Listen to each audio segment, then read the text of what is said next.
नमस्कार दोस्तों, स्वागत है आपका नेट स्टडी चैनल पर। तो दोस्तों आपको बता दें कि अगर दोस्तों आप इलाहाबाद हाई कोर्ट की तैयारी कर रहे हैं या आप केबीएस की तैयारी कर रहे हैं दोस्तों, इसके साथ आप सीटेट या आप दोस्तों यूपी टेट की तैयारी कर रहे हैं, तो ये दोस्तों ये सफिशिएंट क्लास होगी सुपर टेट सभी के लिए। यहाँ पर ये कॉमन क्लासेज है दोस्तों, इससे ज़्यादा आपको पढ़ना नहीं है और दिमाग भी नहीं लगाना है।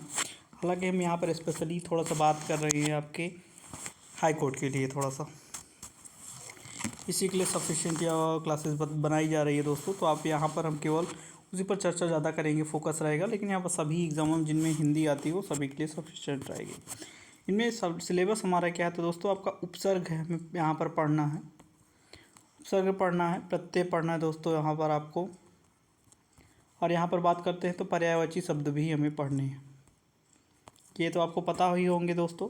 अगर इनके अलावा जो बात करें दोस्तों और हमें को क्या पढ़ना है, हमें दोस्तों यहाँ पर बात करते हैं विलोम पढ़ना है, और इसके साथ दोस्तों मुहावरा, लोकोक्ति, रस दोस्तों यहाँ पर पढ़ना है हमें, छंद, अलंकार दोस्तों, और इसके साथ साथ रिक्त स्थानों की पूर्ति दोस्तों यहाँ पर हमें पढ़नी है। संज्ञा से अव्यय तक का दोस्तों यहाँ पर पढ़ना है हमें, जो आपका आता है संज्ञा यानी सर्वनाम, ये सब चीज़ें तो दोस्तों अव्यय ये सब जो आती हैं ये हमें पढ़ना है। वर्णमाला पढ़नी है, जो हमारा यहाँ पर पहला ही चैप्टर है वर्णमाला। इसके बाद समास पढ़ना है, कुछ सिलेक्टेड टॉपिक है दोस्तों, इसके साथ ज़्यादा नहीं पढ़ने है। और संधि पढ़नी है दोस्तों, जो आपका आता है। ये जो कुछ टॉपिक हैं इसके स्पेशल हैं, जो बहुत ज़्यादा पूछे जाते हैं, तो इतने टॉपिक हमें पढ़ने हैं। और वर्णमाला से हम आपकी यहाँ पर शुरुआत करते हैं दोस्तों आपका वर्ण किसे कहा जाता है या वर्ण के भाग कितने होते हैं, यहाँ पर हम बातें करेंगे दोस्तों। यहाँ पर अक्षर या वर्ण की बात करते हैं, जिनको और विखंडित ना किया जा सके। यहाँ सबसे छोटी इकाई होती है दोस्तों यहाँ पर अक्षर, जिनको और ना तोड़ा जा सके, तो इसे वर्ण कहा जाता है दोस्तों। यहाँ पर अक्षर कहा जाता है। या दो प्रकार से आपको डिवाइड होते हुए दिखाएंगे देंगे दोस्तों, स्वर और यहाँ पर व्यंजन दोस्तों। स्वर की यहाँ पर बात करते हैं, व्यंजन की बात करते हैं दोस्तों। यहाँ पर स्वर दोस्तों यहाँ पर अपने ही सहायता से बोले जाते हैं, किसी की भी सहायता उनको नहीं लेनी पड़ती और स्वयं अपने में ही परिपूर्ण होते हैं, बोले जाते हैं। इनकी संख्या अगर आपसे पूछी जाए तो दोस्तों 11 यानी कि इनकी संख्या होती है। और भेद की बात करते हैं तो ह्रस्व दीर्घ प्लुत, यहाँ पर 3 प्रकार से इसके भेद देखने को आपको मिलते हैं दोस्तों। इसकी मात्राओं की बात करते हैं तो दोस्तों इनकी संख्या 10 होती है। संख्या में अगर बात करते हैं 11, लेकिन मात्राएँ 10 ही होती हैं। व्यंजन में इसी तरीके से देख लेते हैं दोस्तों। इनकी मूल संख्या की बात करते हैं तो यहाँ पर इनकी यहाँ पर जैसे स्पर्श संख्या है 25, अंतस्थ संख्या है 4, ऊष्म व्यंजन है दोस्तों 4, संयुक्त व्यंजन है आपका कितने 4, और द्विगुण व्यंजन कितने हैं 2। सबको हम बताते हैं। का से माँ तक दोस्तों आपका यहाँ पर स्पर्श व्यंजन आता है, इनकी संख्या है 5, यानी जो 5 वर्ग हैं आपके दोस्तों वो सभी आते हैं। जैसे का, यहाँ पर चा वर्ग, यहाँ पर दोस्तों तावर, इस तरीके जितने भी हैं सब यहाँ पर आते हैं दोस्तों। यहाँ पर अंतस्थ व्यंजन की बात करते हैं दोस्तों, अंतस्थ की बात की है, यार अलावा की बात की जा रही है, ये 4 हैं दोस्तों। ऊष्म व्यंजन दोस्तों यहाँ पर सासा साहा की बात की जा रही है। संयुक्त व्यंजन दोस्तों छात्रंज्ञा कहा जा रहा है। द्विगुण व्यंजन दोस्तों डाढ़ा की बात यहाँ पर की जा रही है। और इनमें अगर बात करते हैं दोस्तों तो टोटल यहाँ 39 देखने को मिल रहे हैं। भेद की बात करते हैं तो दोस्तों 3 है, स्पर्श अंतस्थ ऊष्म व्यंजन, यहाँ पर 3 आपको देखने को मिलेंगे। अब यहाँ पर थोड़ा सा डीपली वर्गीकरण में जाते हैं दोस्तों, जहाँ से कुछ प्रश्न आपके यूपी टेट सीटेट में इन सब में बन जाते हैं दोस्तों। यहाँ पर यूपी त्रिपल की एग्जाम में केबीएस में इन सब में आपको देखने को मिल सकता है, इसके बेसिक वाले से। लेकिन यहाँ पर दोस्तों हाई कोर्ट से बहुत कम रेयर चांस होता है वर्गीकरण से बनने का, लेकिन यहाँ पर बन सकता है, क्योंकि यहाँ पर टॉपिक दिया है तो बनने को कोई भी दिक्कत नहीं है दोस्तों। यहाँ पर प्रश्न कहीं से भी आ सकते हैं, हमें पढ़ना है जो टॉपिक दिए हैं उनको हम लोग को डीप पढ़ना है दोस्तों। यहाँ पर अब स्वर की बात करते हैं तो उत्पत्ति के आधार पर दोस्तों, यहाँ पर कालमान के आधार पर, उच्चारण के आधार पर, जीव प्रयोग के आधार पर, ओष्ठ प्रयोग के आधार पर, मुख्य विवृत्ति के आधार पर दोस्तों इनको 6 भागों में यहाँ पर बांट सकते हैं हम लोग स्वर को। तो यहाँ पर 1 2 3 4 5 6 देखिए यहाँ पर 6 दिए हुए हैं दोस्तों। यहाँ पर उत्पत्ति के आधार पर, कालमान के आधार पर, उच्चारण के आधार पर, जीव प्रयोग के आधार पर, ओष्ठ प्रयोग के आधार पर, मुख्य विवर के आधार पर दोस्तों यहाँ पर बांटा गया है स्वर को।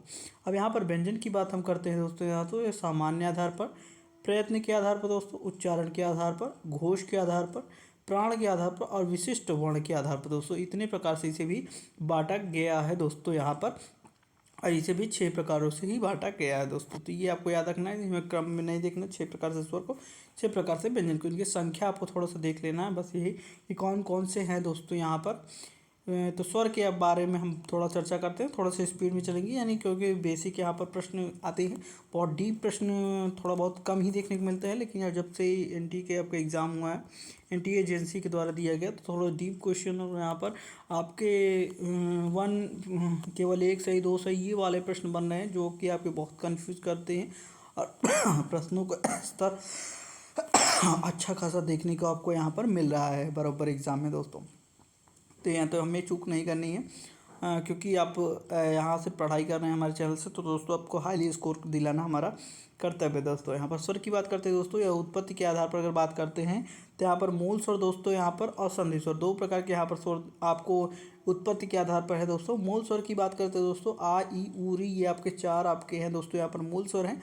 अगर यहाँ पर संधि स्वर की बात करते हैं दोस्तों, आपको देखने से ही मिलेगा, जैसे बड़ा आ ई ऊ री दोस्तों, ये सब क्या संधि स्वर के ही पार्ट हैं दोस्तों। अब संधि स्वर में दो टूट जाते हैं आपके, इसमें आता है एक दीर्घ स्वर दोस्तों यहाँ पर, और एक आता है दोस्तों यहाँ पर संयुक्त स्वर। दीर्घ स्वर की संख्या दोस्तों कितनी है, 3 है, और संयुक्त स्वर की संख्या दोस्तों कितनी है यहाँ पर, ये भी दोस्तों आपकी 4 है। तो ये आपको पता होना चाहिए। यहाँ पर थोड़ा सा देख लेते हैं इसे हम लोग। जैसे आ मिलकर दोस्तों यहाँ पर बड़ा आ बनाता है, मूल स्वरों का प्रयोग करने के बाद ही यहाँ पर दीर्घ स्वर बनते हैं। ई मिलकर आपका बड़ी ई बनता है, ऊ मिलकर आपका बड़ा ऊ बनता है, री बनाकर आपका बड़ी री नहीं बनती है दोस्तों। ये आपको याद रखना है। केवल यहाँ पर री आपका क्या है, मूल स्वर के अंतर्गत ही यहाँ पर आता है दोस्तों, ये वाला आपका नहीं लिया जाता, ये आपको यहाँ पर देखना है। यहाँ पर असंयुक्त स्वर की बात करते हैं दोस्तों, आ ई मिलाकर दोस्तों, जिसमें आपका दीर्घ स्वर, और यहाँ पर दोस्तों यहाँ पर ये आपका दोस्तों क्या हो जाएगा, यहाँ पर मूल स्वर ही मिलाकर दोस्तों क्या बन रहे हैं, संयुक्त स्वर का निर्माण कर रहे हैं। आ और ई मिलकर ए बन रहे हैं, आ ए मिलकर दोस्तों यहाँ पर आय बन रहा है, आ ओ अ बन रहा है, आ उ ओ बन रहा है दोस्तों। इस तरीके से आप देख सकते हैं।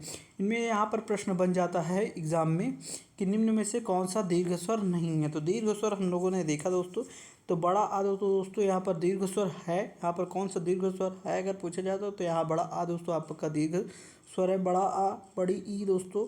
और यहाँ पर ऊ, और देखिए आपको यहाँ पर दीर्घ स्वर के अंतर्गत आते हैं। ए यहाँ पर क्या है दोस्तों, यहाँ पर दीर्घ स्वर का पार्ट नहीं है दोस्तों, यहाँ पर संयुक्त स्वर का पार्ट है, लेकिन दीर्घ स्वर का पार्ट नहीं है, क्योंकि यहाँ पर हम लोगों ने देखा यहाँ संयुक्त स्वर का तो पार्ट है, और इसके साथ अगर संधि स्वर के बारे में कहा जाए तो भी हो जाएगा, लेकिन यहाँ पर एग्जैक्ट दीर्घ स्वर का यह पार्ट नहीं है दोस्तों। यहाँ पर संयुक्त स्वर के अंतर्गत यह आता है, यहाँ पर आप देख सकते हैं दोस्तों। अब यहाँ पर बात करते हैं मात्रा के आधार पर या कालमान के आधार पर दोस्तों, यहाँ पर डिवाइड करते हैं इसे हम लोग। जैसे हास्य स्वर है दोस्तों, यहाँ पर हास्य स्वर मतलब दोस्तों जिसमें एक मात्रा का समय लगता है। कितना दोस्तों, एक मात्रा का समय लगता है। आ ई ऊ री दोस्तों, यहाँ पर आप देखने को मिल रहा है आ ई ऊ री, देख दोस्तों यहाँ पर। तो ये आपका दोस्तों क्या है, हास्य स्वर के आधार पर दोस्तों यहाँ पर एक मात्रा का समय लग रहा है। अब दीर्घ स्वर की बात करते हैं दोस्तों, द्विमात्रा का समय लगता है, जिसमें 2 मात्रा का समय लगता है। आ ई ऊ ए ओ औ, आप बोलेंगे उससे ही समझ में आ जाएगा, जिसमें उच्चारण में दोस्तों क्या हो रहा है, आपका 2 मात्रा का समय लग रहा है, थोड़ा समय लग रहा है। अब इसी तरीके से प्लुत स्वर की अगर बात करते हैं तो दोस्तों इसमें क्या लग रहा है, 3 मात्रा का समय लग रहा है। तो 3 मात्रा का समय लगता है दोस्तों, इसमें 3 मात्रा का समय लग रहा है।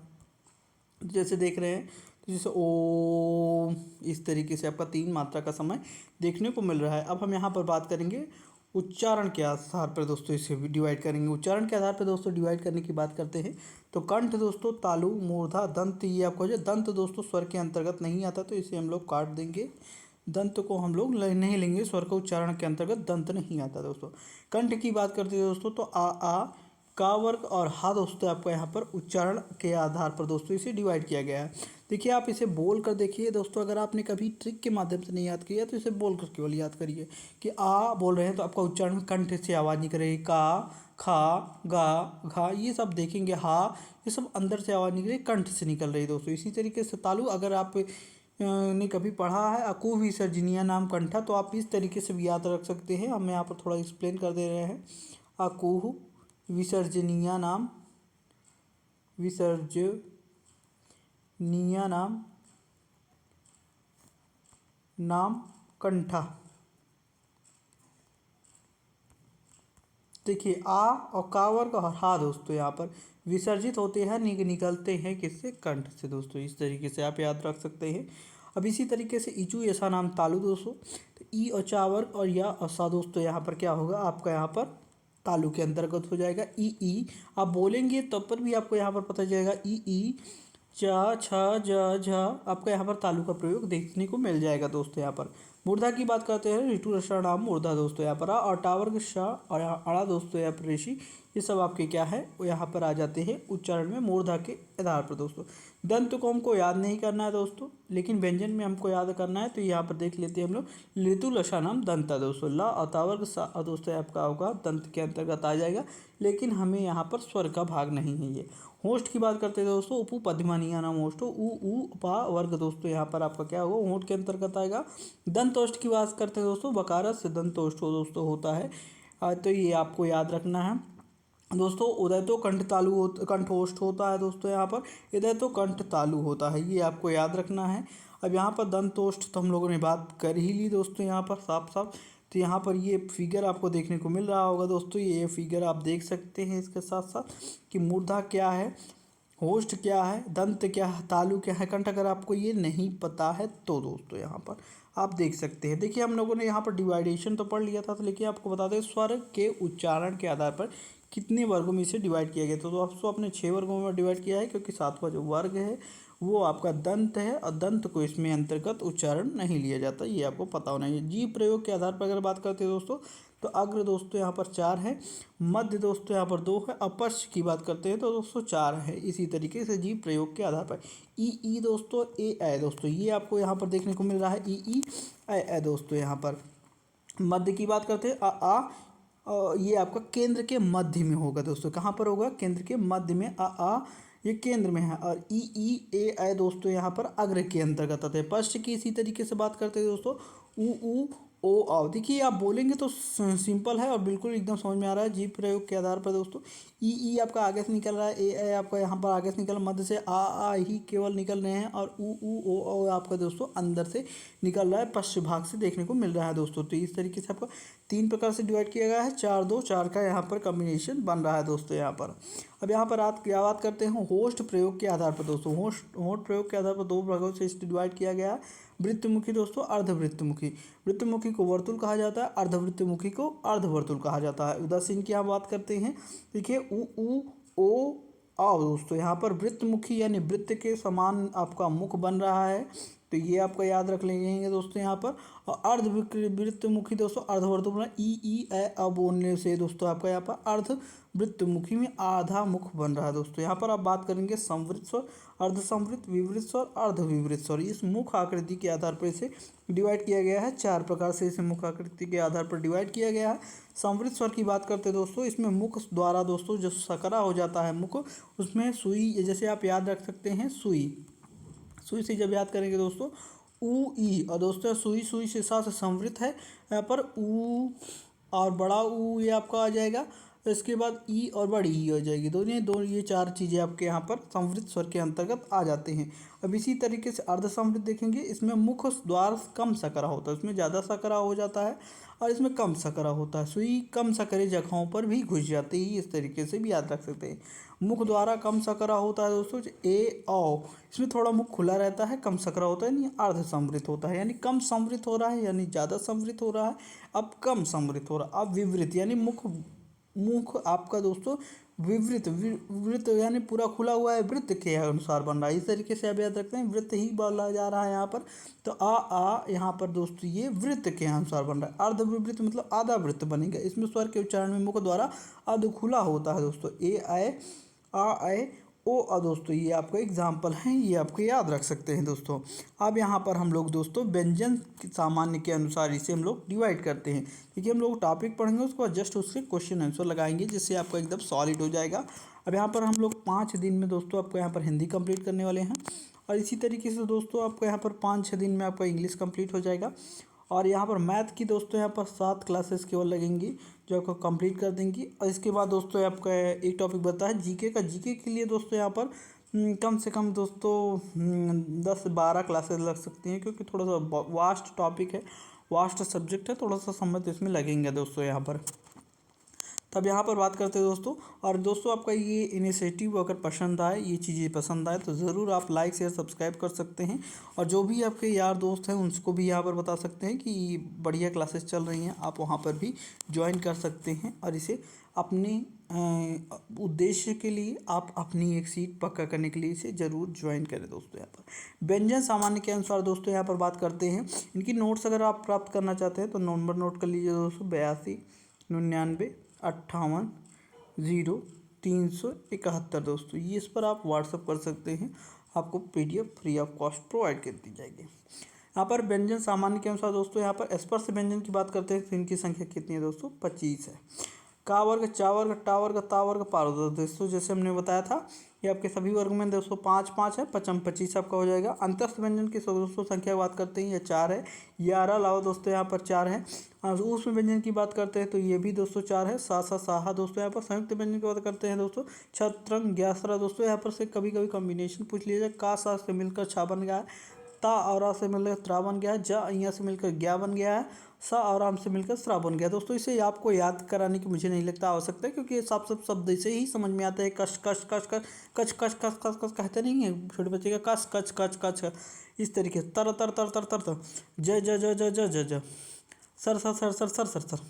अगर आप इनको तोड़ेंगे तो आपको डेफिनेटली यहाँ पर अंदाज़ा हो जाएगा कि इनसे यही मिलकर बना हुआ, दूसरा नहीं। अब संप्रक्त की बात करते हैं दोस्तों। संप्रक्त में होता क्या है कि कोई भी आधा वर्ण दोस्तों दूसरे वर्ण के साथ जुड़ता है, कोई भी वर्ण हो जाता है। जैसे संबल, दूसरा भी वर्ण आपका यहाँ पर जुड़ सकता है यहाँ पर। लेकिन द्वित्व या युग्मक की बात अगर करते हैं दोस्तों तो उसमें अपना ही वर्ण दोस्तों साथ है, जुड़ता है उसके साथ साथ। जैसे पक्का, दिल्ली, सच्चा, इस तरीके से वर्ण यहाँ पर है। तो यहाँ पर एक आपका पहला हो जाता है। आप प्रयत्न के आधार पर अगर दोस्तों यहाँ पर बात करते हैं तो प्रयत्न के आधार पर दोस्तों स्पर्श तो है ही, स्पर्श व्यंजन आपका है। स्पर्श संघर्षी हो जाता है एक। और यहाँ पर ये जो दूसरा वर्ग होता है दोस्तों, इस पर संघर्षी में निकल जाता है, संघर्षी आ जाता है। इसके बाद पंचमाक्षर अनुनासिक आपका आ जाता है। जो पंचमाक्षर का मतलब है जो नासिक से निकलते हैं, नाक से निकलते हैं और पंचम अक्षर में है। जैसे का, खा, गा, घा, अंगा, आपका ये अंका हो गया, ड़ा हो गया, ञा हो गया, ना हो गया, मा हो गया, ये सब आपके पंचमाक्षर के अंतर्गत आ जाएंगे दोस्तों। यहाँ पर प्रकंपित या लुंठित दोस्तों यहाँ पर एक होता है। पार्श्विक दोस्तों एक है। द्विगुण दोस्तों यहाँ पर 2 है। तो इतना आपका यहाँ पर देखना है। तो स्पर्श व्यंजन की यहाँ पर संख्या दोस्तों अगर प्रयत्न के आधार पर पूछी जाए तो 20 ही होती है दोस्तों। क्योंकि ये 20 इसलिए होती है दोस्तों, स्पर्श प्रयत्न को ज़्यादा किया जाएगा तो स्पर्श संघर्षी हो जाए। चा, छ, ज, झ, झ, ये सब दोस्तों स्पर्श तो कर रहे हैं लेकिन संघर्ष के साथ स्पर्श कर रहे हैं, इसलिए स्पर्श संघर्षी की संख्या 4 हो जाती है दोस्तों अलग से। इसमें इया दोस्तों आपका यहाँ पर कहाँ चला जाता है, नासिक के अंतर्गत चला जाता है। अनुनासिक में 5 अक्षर होते हैं, यमंगलम नासिकाचा दोस्तों। ये इस तरीके से आप अगर अभ्यास करेंगे तो ये आपका अनुनासिक बन जाएगा। अब स्पर्श व्यंजन में चा वर्ग आपका हट गया है तो का वर्ग, टा वर्ग, ता वर्ग, पा वर्ग यानी 20 इनकी संख्या हो जाती है। 4 आपके ग्रुप हो जाते हैं।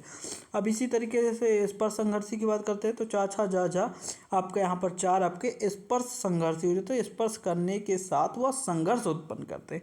अब संघर्षी की बात करते हैं दोस्तों, सा सा साहा दोस्तों आपका संघर्षी है ही दोस्तों, ये 4 है। अब प्रकंपित की बात करते हैं दोस्तों यहाँ पर, तो प्रकंपित की यहाँ पर बात करते हैं तो प्रकंपित आपका दोस्तों क्या है, वहाँ पर एक है आपका यहाँ पर रा दोस्तों। यहाँ पर पार्श्विक या लुंठित दोस्तों यहाँ पर ला है। द्विगुण व्यंजन की बात करते हैं दोस्तों तो डा ढा आपका दोस्तों द्विगुण व्यंजन है दोस्तों। यहाँ पर हिंदी प्लस फारसी यहाँ पर जोड़ा गया है दोस्तों। ये जो नुक्ता लगा है वो फारसी है और डा और आपका यहाँ पर डलिया जो है आपका दोस्तों यहाँ पर ये हिंदी है, लेकिन यहाँ पर जो लगाया गया है इसे फारसी या बन जा रहा है दोस्तों। ये इस तरीके से आप याद रखें। अर्धस्वर की बात करते हैं 2 है। यावा दोस्तों आपके यहाँ पर अर्धस्वर के अंतर्गत आते हैं दोस्तों यहाँ पर। अब घोष के आधार पर या नाद या गूंज के आधार पर दोस्तों, तो दोस्तों यहाँ पर देखते हैं तो केवल श्वास के आधार पर या दोस्तों यहाँ पर केवल गूंज के आधार पर। केवल श्वास के आधार पर इनकी संख्या कितनी है दोस्तों, 13 है। केवल गूंज के आधार पर दोस्तों इनकी संख्या कितनी है, 20 है। केवल श्वास के आधार पर दोस्तों जो निकलता है वह अघोष निकलता है। केवल गूंज के आधार पर जो निकलता है दोस्तों क्या निकलता है, वह उसे कहा जाता है सघोष या घोष दोस्तों। देखिए जब यहाँ पर याद करेंगे आप, अघोष में आ वर्ण आ रहा है, आ हमारा आगे आता है, पहले आता है, तो हम पहले 2 वर्णों को दो वर्णों को क्या ले लेंगे, अघोष के अंतर्गत लेंगे। उसके बाद आपका घोष या सघोष आएगा दोस्तों यहाँ पर। जैसे का, खा, चा, छा, टा, ठा, ता, था, पा, फा दोस्तों यहाँ पर क्या हो जाएगा, ये आपका अघोष के अंतर्गत, असघोष के अंतर्गत आपका गा घा अंगा ये 3 वर्ण आपके आ जाएंगे। अब यहाँ पर ये देखना है केवल गूंज की बात की, जब केवल गूंज की बात करी जा रही है तो दोस्तों हा या रा वा दोस्तों आपका क्या हो जाएगा, ये आपके केवल गूंज के आधार पर उत्पन्न होंगे, क्योंकि ये आपका क्या होता था दोस्तों, अंतस्थ व्यंजन होता था या उसमें व्यंजन नहीं आता था। उस व्यंजन क्या श्वास के आधार पर उनके घर्षण होता था। तो दोस्तों सा सा सा हा दोस्तों ये क्या है, ये आपके हो जाएंगे इसमें अघोष के अंतर्गत। दोस्तों यहाँ पर सभी स्वर दोस्तों यहाँ पर सघोष होते हैं, ये आपको याद रखना है, जो सभी स्वर हैं वह क्या होते हैं, सघोष होते हैं दोस्तों। ये भी आप याद, सघोष की संख्या दोस्तों कितनी है, ये भी प्रश्न पूछ लिया जाता है। तो सघोष की संख्या 20 है दोस्तों, ये भी आपको पता होना चाहिए। 13-20 दोस्तों यहाँ पर कॉम्बिनेशन मिल रहा है। अब यहाँ पर प्राण के आधार पर दोस्तों यहाँ पर अल्प प्राण महाप्राण की बात करते हैं दोस्तों। प्राण के आधार पर दोस्तों यहाँ बात करते हैं तो प्राण के आधार पर दोस्तों अल्प प्राण महाप्राण 2 देखने को मिलता है। अल्प प्राण जैसे आपको वर्डिंग से निकल के आ रहा है कि वो अल्प यानी कम श्वास लगानी पड़ रही, कम तंत्रियाँ झंकृत होंगी। महाप्राण मतलब ज़्यादा श्वास लगाने को पड़ रहा है, ज़्यादा तंत्रियाँ आपकी झंकृत होंगी। तो सभी स्वर दोस्तों अल्प प्राण होंगे क्योंकि कम श्वास लगाना पड़ रहा है। जहाँ पर कम चीज़ें लगेंगी वहाँ पर आपका क्या होगा, अल्प प्राण मतलब स्वर उसी में जाएंगे दोस्तों। जैसे प्रकार सघोष में कम जो श्वास या गूंज मतलब गूंज के आधार पर नाद गूंज के आधार पर था, इसीलिए सभी स्वर उसमें चले गए। या लेकिन यहाँ पर दोस्तों अल्प प्राण के अंतर्गत है तो अल्प प्राण चले जाएंगे। तो दोस्तों यहाँ पर आगे बात करते हैं अल्प प्राण और महाप्राण में। और देखिए यहाँ पर क्रम से होता है, पहले अल्प प्राण फिर महाप्राण फिर अल्प प्राण फिर महाप्राण फिर अल्प प्राण। दोस्तों यहाँ पर का खा गा घा अंगा इस तरीके से आप काउंटिंग करेंगे तो पहली उंगली को आप अल्प मानते हैं, फिर महाप्राण अल्प प्राण महाप्राण, तो इस तरीके से बात देख लेंगे। अब महाप्राण की बात करते हैं दोस्तों। महाप्राण में आपका क्या होता है, ज़्यादा श्वास झंकृत होते तो संघर्षी वाली चीज़ें दोस्तों आपके क्या होंगी, उसी में चली जाएंगी। और यहाँ पर जो अल्प प्राण में कम श्वास यहाँ पर निकलती है और कम तंत्रियाँ झंकृत होती हैं, तो यार अलावा आपके इसी में रह जाएंगे। इस तरीके से आपको यहाँ पर कोई भी कन्फ्यूज़न आगामी नहीं होने वाला है दोस्तों, मुझे लगता है। अगर कोई भी दिक्कत होती है, कोई भी प्रॉब्लम होती है तो आप ज़रूर यहाँ पर कमेंट पिन अप कर सकते हैं। विशिष्ट वर्ण की बात करते हैं दोस्तों, तो डा ढा आपके दोस्तों विशिष्ट वर्ण या द्वितीय वर्ण के अंतर्गत यहाँ पर देखने को मिल जाते हैं दोस्तों। अन्य नाम इनके कौन कौन से हैं जो प्रश्न आपके एग्जाम में बन जाते हैं। उत्क्षिप्त व्यंजन आपसे पूछा जाए तब भी इसी को आ जाएगा। उत्सृप व्यंजन दोस्तों, द्विगुण व्यंजन, संकर वर्ण, द्विज वर्ण, ताड़नजात वर्ण दोस्तों, नवीन वर्ण, आधुनिक वर्ण, इतने नामों से दोस्तों इसे जाना जाता है दोस्तों यहाँ पर। तो यहाँ पर कंफ्यूज नहीं होना है। और हा का दोस्तों भी कुछ नाम देख लिया जाता है। हा का दोस्तों यहाँ पर हा को किन नामों से और जाना जाता है दोस्तों। हा को ही सघोष कहा जाता है, हा सघोष के अंतर्गत भी आता है। हा ऊष्म व्यंजन के अंतर्गत आता है। हा संघर्षी है, हा ऊष्म संघर्षी है। हा दोस्तों आपको यहाँ पर महाप्राण है। यहाँ पर दोस्तों यह स्वर यंत्रियों को झंकृत करता है। काकल या काकल वर्ण है दोस्तों, और कंठ है से निकलता है। तो इतनी चीज़ें हा से संबंधित है। तो यहाँ पर हमारा दोस्तों यहाँ पर उच्चारण स्थान के आधार पर भी अब यहाँ पर एक बच रहा है। तो अगर हम व्यंजन में बात करेंगे तो यह 9 प्रकार से होता है, और यहाँ पर स्वर में बात करते हैं तो 6 प्रकार से होता है दोस्तों यहाँ पर। तो ये दोनों डिफरेंस आपको याद रखना उच्चारण के आधार पर दोस्तों। यहाँ पर कंठ दोस्तों आपको विसर्जन को कट्ठा, इचु यशा नाम तालु दोस्तों, ऋतु रसा नाम मूर्धा, ऋतु लसा नाम दंता दोस्तों, इदय तो कंठ तालु, उदय तो कंठोष्ठो, नासिका यम गणना नाम नासिका च दोस्तों। तो इस तरीके से आप याद देख रहे हैं दोस्तों। और यहाँ पर हमें बताने की आवश्यकता अब नहीं है, क्योंकि अब यहाँ पर पहले भी हम लोगों ने इस पर चर्चा कर ली है। वो उपपद्मनियनम ओष्ठो दोस्तों, लितुलसनम दंता, वकारस दंतोष्ठो दोस्तों। इस तरह आपको यहाँ पर याद रखना है। अगर आपको याद है, नहीं याद है तो दोस्तों कोई भी बात नहीं है, आप इसको बोल कर भी आप यहाँ पर कन्फर्म कर सकते हैं। कुल वर्णों के उच्चारण के आधार पर 9 प्रकार से इसे विभाजित किया जाता है। अब कुछ इंपॉर्टेंट क्वेश्चन हम लोग यहाँ पर डिस्कस करेंगे दोस्तों यहाँ पर आपसे। दोस्तों यहाँ पर पहला प्रश्न है आपका यहाँ पर कि भाषा की सबसे छोटी इकाई क्या होती है। तो भाषा की सबसे छोटी इकाई आपकी वर्ण होती है। अगला यहाँ पर प्रश्न है कि वर्णमाला कहते किसे हैं। तो वर्णमाला दोस्तों आपको पता होना चाहिए, वर्णों के व्यवस्थित समूह को वर्णमाला कहा जाता है। निम्न में से कंठ ध्वनियाँ कौन सी। तो दोस्तों कंठ ध्वनियाँ दोस्तों आपका अकु विसर्जनीय नाम कंठ है, यानी का आपका वर्ग पूरा इसके कंठ के अंतर्गत आता है। और आ दोस्तों आपका यहाँ पर, और हा दोस्तों आपका कंठ के अंतर्गत आता है दोस्तों यहाँ पर। स्थान के आधार पर दोस्तों बताइए कि मूर्धन व्यंजन कौन से। तो दोस्तों मूर्धन व्यंजन बात करते हैं ऋतु रसायन मूर्धा दोस्तों यहाँ पर टाठा डाढ़ा अणा दोस्तों यहाँ पर ये डाढ़ा आपका यह हो जाएगा मूर्धन के अंतर्गत आ जाएगा। अल्प प्राण की बात करते हैं दोस्तों, अल्प प्राण मतलब आपका दोस्तों जो यहाँ पर कम तंत्रिया झनकृत करता है, कम श्वास निकालता है दोस्तों। अल्प प्राण की बात करते हैं तो यहाँ पर पहला और तीसरा आपका हो जाएगा दोस्तों का गा, और आपका यहाँ पर हो जाएगा अल्प प्राण के अंतर्गत दोस्तों। नासिक के व्यंजन की बात करते हैं दोस्तों, यमंगना नाम नासिका चा दोस्तों यहाँ पर पंचमा अक्षर दोस्तों यहाँ पर क्या होगा अनुनासिक होता तो यहाँ पर यहाँ आपका केवल देखने को मिल रहा है। अगला यहाँ पर वो दोस्तों ए दोस्तों वर्ण क्या कहलाते हैं दोस्तों, तो आपको पता होना चाहिए दोस्तों कंठ तालु कहलाते हैं। दंतो कंठ तालु दोस्तों, उदय तो कंठ ओष्ठो दोस्तों आपका सही आंसर होगा। हिंदी वर्णमाला में दोस्तों अयोग वाक्य किसे कहा जाता है दोस्तों, अयोग वाक्य की बात करते हैं तो अन आ दोस्तों आपका अयोग वाक्य के अंतर्गत आता है दोस्तों। निम्न में से बताइए कि किस व्यंजन में दोस्तों आपका द्वितीय व्यंजन है दोस्तों। द्वितीय व्यंजन की बात करते हैं दोस्तों जिसमें अपना ही वर्ण दोस्तों दोबारा आपका रिपीट होता है, आधा अक्षर लग जाता है। तो जैसे दिल्ली हो गया दोस्तों आपका इसका सही आंसर हो जाएगा। तो सा सा साहा दोस्तों आपको कौन से व्यंजन कहलाते हैं। व्यंजन की बात करते हैं दोस्तों यह संघर्षी कहलाते हैं। इस पर संघर्षी में दोस्तों आपका यहाँ पर चा छा जा झा आता है दोस्तों। यहाँ पर ये स्पर्शी के में आपका 20 संख्या होती है, इनमें आपका दोस्तों जो 5 है आपकी ये में 4 संख्या आपकी होती है स्पर्श संघर्षी की, जिनमें दोस्तों यहाँ पर चा छा जा झा या दोस्तों आपका यहाँ पर अलग हो जाता है। ये आपको इतना पता होना चाहिए दोस्तों। यहाँ पर अगला यहाँ पर देखते हैं दोस्तों, अगला यहाँ पर प्रश्न देखिए निम्नलिखित में से बताइए कि कौन सी नवीन विकसित ध्वनियाँ। तो दोस्तों आपको पता होना चाहिए गा खा और गा दोस्तों यहाँ पर नवीन विकसित ध्वनियाँ हैं आपकी। निम्न में से कौन सा घोष वर्ण है दोस्तों। घोष और सघोष की बात करते हैं दोस्तों तो यहाँ पर आपको पता होना चाहिए आगे के प्रथम 2 वर्ण दोस्तों आपके अघोष के अंतर्गत आते हैं। उसके बाद दोस्तों आपका घोष या सघोष हो जाता है। तो घोष में आपका दोस्तों यहाँ पर जो भी तीसरे अक्षर से लिया गया जैसे का खा दोस्तों, तो ये तो आपका यहाँ पर दूसरा अक्षर ही है। चा छा तो यहाँ पर पहला ही है। पा फा बा भा मा यही आपका दोस्तों लिख रहा है। ता था तो आपका दूसरा वर्ण ही है आपका, तो यही सही आंसर हो जाएगा। अगला यहाँ देखते हैं कौन सा अमानक वर्ण है। तो दोस्तों आपको अमानक वर्ण की बात करते हैं तो माँ आपका अमानक वर्ण के अंतर्गत आता है दोस्तों। कागा जाफा दोस्तों यहाँ पर कौन सी यहाँ पर ध्वनियाँ, तो दोस्तों अरबी फारसी ध्वनियाँ हैं, ये आपका सही आंसर होना चाहिए। हिंदी में मूलतः वर्णों की संख्या कितनी है। तो दोस्तों आपको हिंदी में मूलतः वर्णों की संख्या अगर बात करते हैं दोस्तों यहाँ पर तो 52 आपकी हिंदी में मूलतः वर्णों की संख्या होती है दोस्तों, आपको यहाँ पर पता होना चाहिए।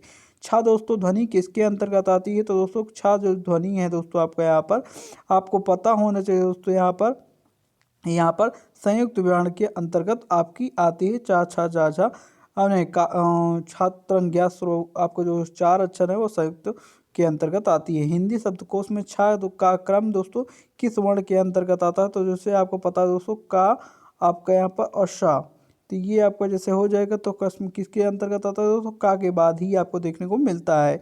तो क्या दोस्तों वर्ण किस वर्णों के संयोग से बनता है। तो दोस्तों जा इया तो आपका दूसरा हो जाएगा सही आंसर। यहाँ पर देख लेते हैं अघोष वर्ण कौन से है। तो दोस्तों अघोष वर्णों की बात करते हैं जैसे हमने बताया कि आगे के 2 अक्षर हो जाएंगे दोस्तों। तो चा छा जा ये तो आपका हो गया यहाँ पर ज़्यादा आगे। तो हा आपका हो गया, सा हो गया, पापा यार सा में आपका दोस्तों क्या होता है ज़्यादा आपका ध्वनियाँ निकलती हैं, संघर्षी होता है, तो इसलिए सा ही सही हो जाएगा। यानी सा सा सा आपके ये सभी भी सा आपका सा और सा ये आपके दोस्तों क्या होते हैं, या भी अघोष के अंतर्गत ही आते हैं दोस्तों। ये आपका सही आंसर हो जाएगा।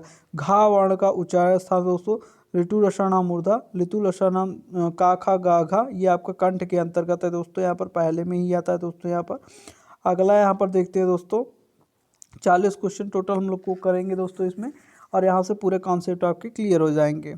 इनमें संयुक्त व्यंजन कौन सा है। तो दोस्तों संयुक्त व्यंजन की बात करते हैं हम दोस्तों। यहाँ पर संयुक्त व्यंजन आपको केवल एक ही देखने को मिल रहा है ज्ञा दोस्तों आपका यहाँ पर जा और इया से मिलकर बनता है दोस्तों। निम्नलिखित में से कौन सा वर्ण उच्चारण की दृष्टि से दंत नहीं है। तो उच्चारण की स्थिति से दंत नहीं है तो दोस्तों लितु लसानाम दंता, तो यहाँ पर ता वर्ग तो आता है ही है दोस्तों यहाँ पर, लेकिन टा वर्ग दोस्तों मूर्धा के अंतर्गत आता है, तो ये सही आंसर हो जाएगा आपका।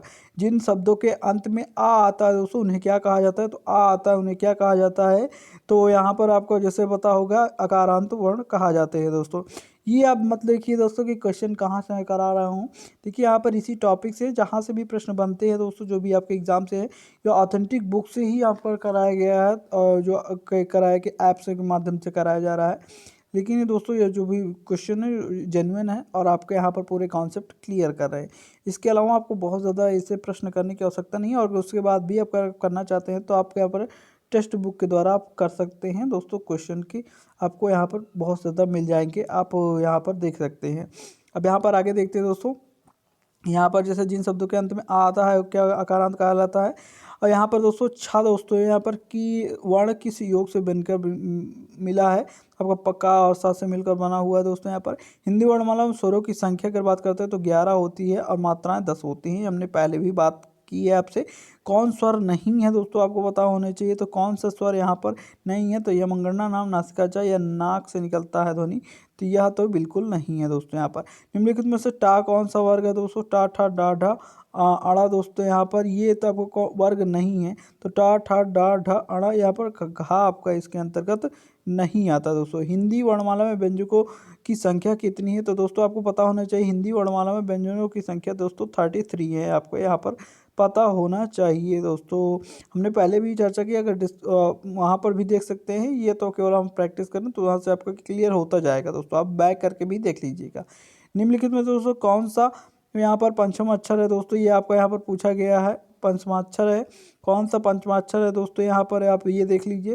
तो यहाँ पर आ तो पहला ही है ई, और जा, और यहाँ पर दोस्तों टा ठा डा ढा अड़ा, यहाँ पर दोस्तों चा छा जा झा आपका यहाँ पर हो जाए। तो यहाँ पर पश्चिम, यहाँ पर दोस्तों पश्च स्वर पूछा गया। पश्च स्वर दोस्तों जो पीछे से आवाज़ से निकलता है दोस्तों। यहाँ पर आ आपका दोस्तों आ ये सब जो बड़े अक्षर है आपके दोस्तों पश्च स्वर के अंतर्गत है। जैसे हमने बात की थी ना, पश्च स्वर दोस्तों 4 है, यहाँ पर मध्य स्वर 2 है। अब यहाँ अग्र स्वर दोस्तों यहाँ पर क्या थे दोस्तों, यहाँ पर 4 थे। तो इस तरीके से हम लोगों ने बात की थी, आपको याद होगा। तो यहाँ पर दोस्तों कौन अयोग वाह है दोस्तों, तो विसर्ग आपके अयोग के वाह के अंतर्गत आते हैं। तो आगे यहाँ पर देखते हैं हम लोग। अगला यहाँ पर 40 का यहाँ पर दोस्तों छा ध्वनि का उच्चारण स्थान कौन सा है, तो दोस्तों छा की अगर बात करते हैं दोस्तों यहाँ पर ऋतु रसनम चा छा आपके यहाँ पर चा इचु यसनम तालु के दोस्तों यहाँ पर देखिए तालब के अंतर्गत आ रहा है। वैसे भी चा बोलेंगे छा बोलेंगे तो आपको यहाँ पर तालु से संबंधित समझ में आएगा दोस्तों। यहाँ पर अगला यहाँ पर प्रश्न देखते हैं। तो निम्नलिखित में से कौन सा एक संयुक्त व्यंजन नहीं है, संयुक्त व्यंजन दोस्तों आपको इसमें सभी हैं, लेकिन केवल एक सा आपका नहीं है और सभी हैं दोस्तों। यहाँ पर तालब व्यंजन कौन सा है दोस्तों, तो चा छा जा झा आपको यहाँ पर तालब व्यंजन के अंतर्गत आता है दोस्तों। यहाँ पर ये पता होना चाहिए। यार अलावा की दोस्तों बात करते हैं किस वर्ग के व्यंजन के अंतर्गत आता है दोस्तों, तो यहाँ पर अंतस्थ व्यंजन आता है दोस्तों। यहाँ पर ये आपको पता होना चाहिए दोस्तों। यहाँ पर अनुनासिक का संबंध क्या होता है दोस्तों, अनुनासिक दोस्तों यहाँ पर नाक और मुंह दोनों से लिया जाता है, तो ये आपका यहाँ पर सी आंसर राइट हो जाएगा। अगला यहाँ पर देखते हैं अनुनासिक व्यंजन कौन से होते हैं दोस्तों, तो कौन से होते हैं, तो अनुनासिक दोस्तों वर्ग के पंचमाक्षर होते हैं, ये आपको पता होना चाहिए। अगला यहाँ पर देखो दोस्तों हिंदी वर्णमाला में स्वरों की संख्या कितनी होती है दोस्तों, तो हिंदी वर्णमाला में स्वरों की संख्या कितनी है आपको ये बताना, तो 11 है दोस्तों, ये आपको याद रखना है। इसके बाद कंठोष्ठ की ध्वनि का उदाहरण कौन था दोस्तों, तो कंठ ओष्ठ दोस्तों, उदयतो कंठोष्ठ दोस्तों, तो ओ आपका हो जाएगा कंठोष्ठ के अंतर्गत। उदयतो कंठ तालु होता है, तो ए आपका जब होता है कंठ तालु यहाँ पर पूछा गया था तब सही होता है। भाषा निर्माण की इकाइयों का सही अनुक्रम क्या है, तो दोस्तों यहाँ पर जैसे देख रहे हैं हम लोग, तो पहले ध्वनि आती है, फिर शब्द आता है, फिर पद आता है, फिर वाक्य आता है। तो यही राइट आंसर मेरे को लग रहा है, सही है भी है ये दोस्तों। यहाँ पर निम्नलिखित में दोस्तों उच्चारण स्थान के आधार पर कंठ से लेकर मुख विवर में उच्चारित व्यंजन ध्वनियों का सही अनुक्रम क्या है, तो दोस्तों ये आपको पता होना चाहिए। यहाँ पर देख लेते हैं। तो कंठ, उसके बाद तालु आता है, फिर आपका यहाँ पर दंत आता, फिर ओष्ठ आता है। तो यही पहला आंसर ही राइट हमको देखने को मिल रहा है और यही सही आंसर होगा दोस्तों। तो आशा करते हैं दोस्तों ये आपके 40 प्रश्न हमारे समाप्त होते हैं। स्कोरिंग आप ज़रूर बताइए कि आपके कितने रहे हैं, और यह वीडियो पसंद आया है कि नहीं पसंद आया, उस पर ज़रूर बात करेंगे हम लोग। थैंक्स फॉर वॉचिंग दोस्तों।